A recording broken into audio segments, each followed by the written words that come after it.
Hello and welcome to your video all about funds in FundsMaster 3. So to access your funds, you go to Setup and Funds. Now here it lists all your funds. You can see the names of the funds, the opening balances, credits and debits you've assigned, and your current balance. So we've got a total opening balance at the top and a total current balance at the bottom. Now obviously this is data, a snapshot of data as we are currently using FundsMaster. The funds screen would look much different if you were just starting out.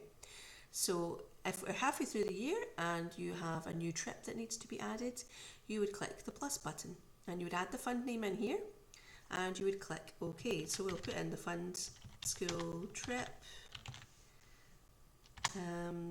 zoo and click OK. And once we're done, we can click that.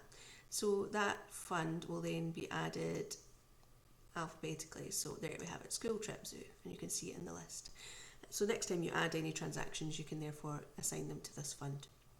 If you want to edit a fund, you would simply click the pencil icon, and here you can edit the name, you can mark it as inactive. So if you decide you don't need a fund halfway through the year, you can mark it as inactive, and when you come to run your end of year routine, that fund will then be removed from the system so it doesn't appear in next year's data, which is handy if you've got specific school trip funds that are only used within 1 year group but you don't need them the next year.